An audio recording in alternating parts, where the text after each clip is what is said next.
दोस्तों यूजीसी के समर्थन में लाखों अंबेडकरवादी सड़क पर उतर आए हैं। यूजीसी की लड़ाई अब पूरी तरीके से अगड़ा बनाम पिछड़ा की जंग की तरह दिखने लगी है और भारतीय जनता पार्टी इसमें बुरी तरह फंस गई है और ऐसी फंस गई है कि अब सत्ता में वापसी का सपना देखना भी दूभर हो गया है। मेरे साथ भरत जी हैं। किस तरीके से देश में यूजीसी के समर्थन में अब दलित, ओबीसी, पिछड़े सब सड़क पर उतर आए हैं और किस तरह के नारे लगा रहे हैं और अब इससे होगा क्या, भारतीय जनता पार्टी कितनी बुरी तरह फंस गई है, सब पर बात करेंगे, पॉइंट टू पॉइंट बात करेंगे। भरत जी क्या कहेंगे, क्योंकि यूजीसी की जो लड़ाई है ये तो अब भारतीय जनता पार्टी के लिए गले की हड्डी की तरह बन गई है, ना निगले जा रही है ना उगले जा रही है, क्या कहेंगे? प्रज्ञा जी, सबसे पहले दृश्य दिखाना चाहेंगे, फिर शुरू करेंगे। ये यूजीसी के समर्थन में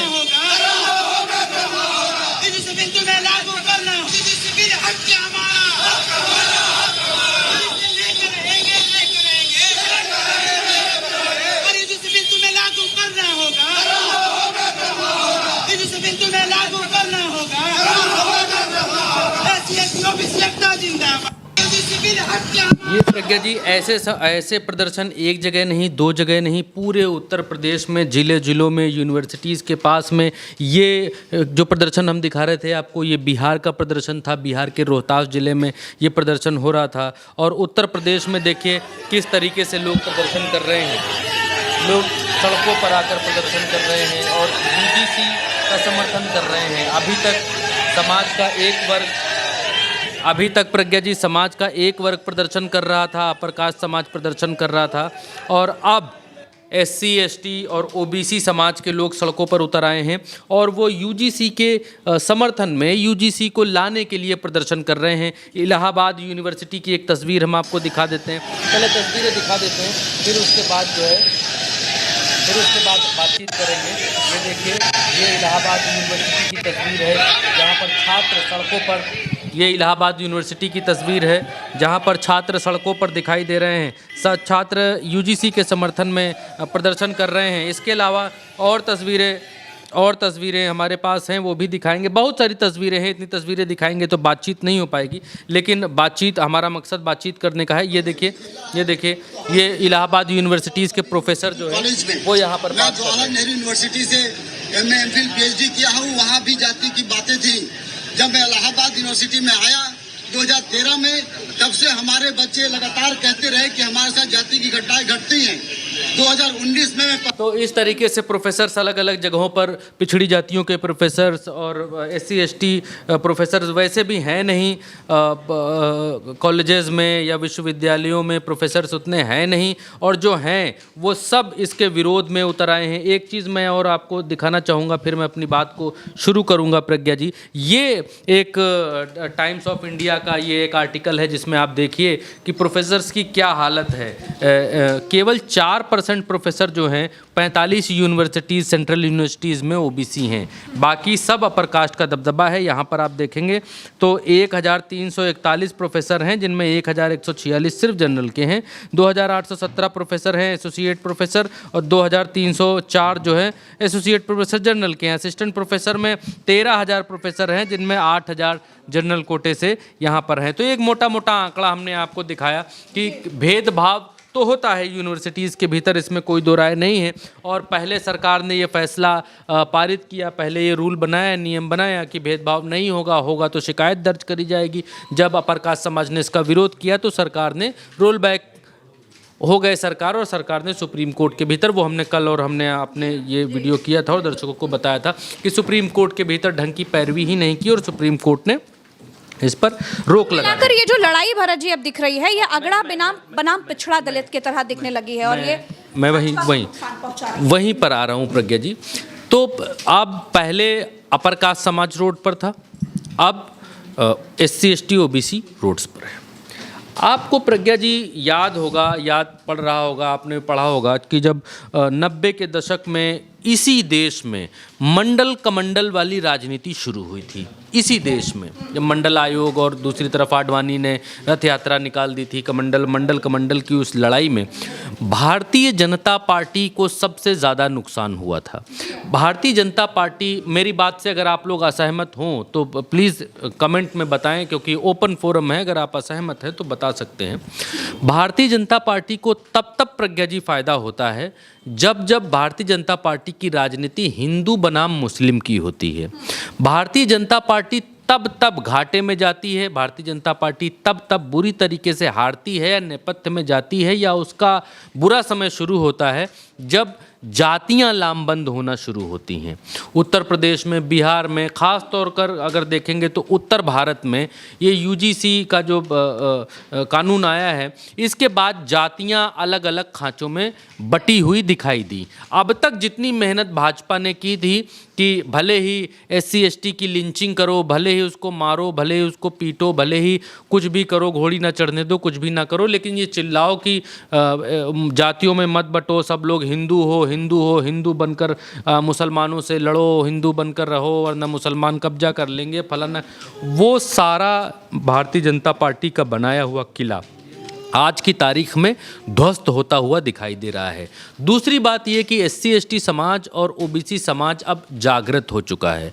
अब जो जागरण की रणचंडिका है वो उनके मन में जल चुकी है। अब वो बिल्कुल देख रहे हैं, खुली आंखों से इस बात को देख रहे हैं कि यूनिवर्सिटीज़ में हालत क्या है, नौकरी में हालत क्या है, आरक्षण का भारतीय जनता पार्टी ने क्या किया, नौकरियों में प्राइवेटाइजेशन लागू कर दिया और वो लागू करने के बाद बैकडोर से जिस समाज की उसमें भर्तियां करने लग गए। तो अब जब भारतीय जनता पार्टी आई थी मुसलमानों के खिलाफ दो ध्रुव करने के लिए भारत देश में, एक हिंदू एक मुसलमान, अब भारतीय जनता पार्टी के रोके नहीं रुक रहा है। अब समाज फिर से जातियों के खांचों में बटा हुआ दिखाई दे रहा है और समाज, सारा समाज, चाहे वो SC ST हो चाहे अपर कास्ट हो, सब समाज जागरूक हो चुका है और भारतीय जनता पार्टी के हथकंडे पिछले 12 सालों में खुलकर लोगों के बीच में आ चुके हैं। और यही कारण है, गलत हूं तो प्लीज़ टोकिएगा, कमेंट करिएगा, यही कारण है कि पिछले 12-13 सालों में, प्रज्ञा जी, नरेंद्र मोदी जी का ये तीसरा टर्म चल रहा है, 12-13 सालों में पहली बार लोग नरेंद्र मोदी को जाति सूचक गाली दे रहे हैं। वो लोग जो नरेंद्र मोदी की हर बात में तारीफ करते थे या कट्टर समर्थक थे, जो हर बात में 56 इंच और 8, 5, 3, 2, 1 जोड़कर 56 बना देते थे और कहते थे शेर पाला है हमने, इस तरीके की बातें करते थे, अतार्किक बातें करते थे, तर्कहीन बातें करते थे, जिनको लोग अंधभक्त तक कहने लग गए थे। वो लोग अब ये खुलकर कहने लग गए कि गलत किया है, मोदी की खैर नहीं है, अब इनको नहीं लाएंगे, फलाना करेंगे। तो सुप्रीम कोर्ट ने वहाँ से रोक लगाई। अभी अब भारतीय जनता पार्टी चाहती थी इस जातीय समूह को साधना, जो कि समाज में 90% है। 90% जातीय समूह को साधने के लिए भारतीय जनता पार्टी ये कानून लेकर के आई थी, लेकिन मामला उल्टा पड़ गया।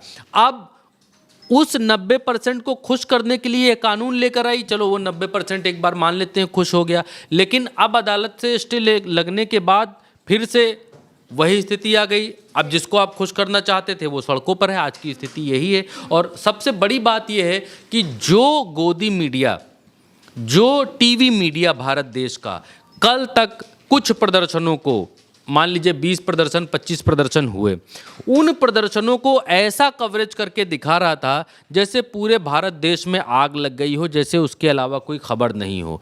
अब SC ST समाज, दलित समाज प्रदर्शन कर रहा है, OBC समाज प्रदर्शन कर रहा है, उनके छात्र, यूनिवर्सिटीज़ के छात्र प्रदर्शन कर, प्रोफेसर प्रदर्शन कर रहे हैं, वकील प्रदर्शन कर रहे हैं, लेकिन इन प्रदर्शनों को गोदी मीडिया बिल्कुल नहीं दिखा रहा है, उसको बाइकआउट कर दिया है।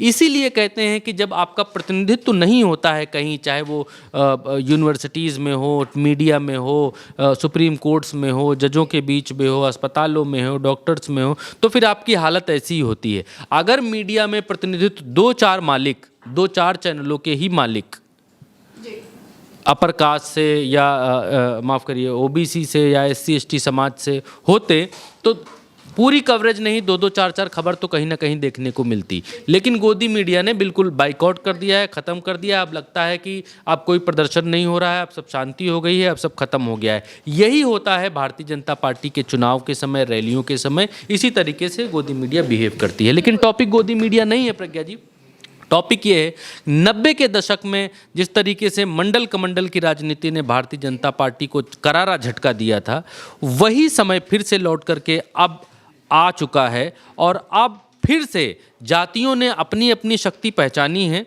और अब ओबीसी एससी एसटी ज़मीन पर है, सड़कों पर है, संघर्ष कर रहा है और उसकी बात कोई नहीं सुन रहा है। भारतीय जनता पार्टी जो करने निकली थी, चले थे हरि भजय वोटन लगे कपास, वो स्थिति भारतीय जनता पार्टी की आज हो गई है। ना ओबीसी को साथ पाए, ना एससी एसटी को साथ पाए। उनका अपना कोर बैंक, वोट बैंक नाराज़ हुआ सो अलग हुआ। पहली बार इतने सालों में ये दिखाई दिया कि नरेंद्र मोदी को वही लोग गाली देते हुए दिखाई दिए जो कल तक जिनको लोग अंधभक्त कहकर, जिनके माँ बाप भी अंधभक्त कहते थे, वो लोग गाली देते हुए सुनाई दिए। तो मामला अब भारतीय जनता पार्टी के लिए सबसे पहले चोट कहाँ लगेगी, सवाल ये है, क्योंकि नरेंद्र मोदी जी का चुनाव देर में है, बाद में है, 29 में है। सबसे पहले चुनाव आपका पड़ेगा भारतीय जनता पार्टी के मजबूत गढ़ में 2027 में, उत्तर प्रदेश के भीतर। बंगाल में भारतीय जनता पार्टी का कुछ है नहीं ज़्यादा, लेकिन उत्तर प्रदेश के भीतर जब चुनाव आएगा तो योगी आदित्यनाथ के लिए ये बहुत परीक्षा की घड़ी होगी।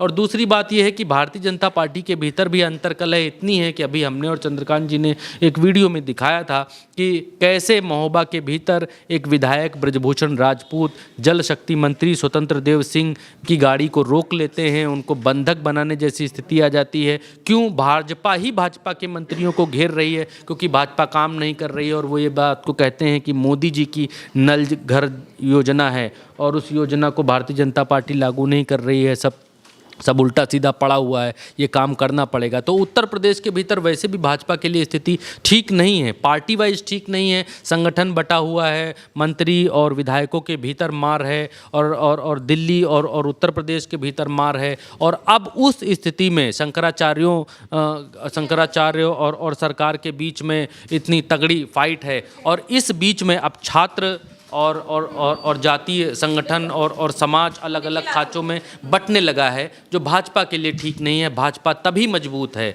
बाली का बल था, बाली को एक वरदान प्राप्त था कि जब वो सामने वाले से लड़ने के लिए आएंगे तो सामने वाले का आधा बल उनको मिल जाएगा। भारतीय जनता पार्टी के पास वरदान ही मान लीजिए, यही एक ही सिंपल वरदान है कि भारतीय जनता पार्टी जब तक हिंदुओं को मुसलमानों से लड़ाएगी तभी तक उनकी शक्ति है। अगर हिंदू जातीय खाँचों में बंटकर अपने अपने हिसाब से वोट करेगा तो भारतीय जनता पार्टी की जो शक्ति है वो सबसे बड़ी कमजोरी में बदलती हुई दिखाई देती है। तो कुल मिलाकर के आप ये समझ सकते हैं कि यूजीसी कानून पर भाजपा दोधारी तलवार पर है, इस तरफ भी जख्म है और दूसरी तरफ भी जख्म ही है और ये जख्म भाजपा को नुकसान ही पहुंचाएंगे।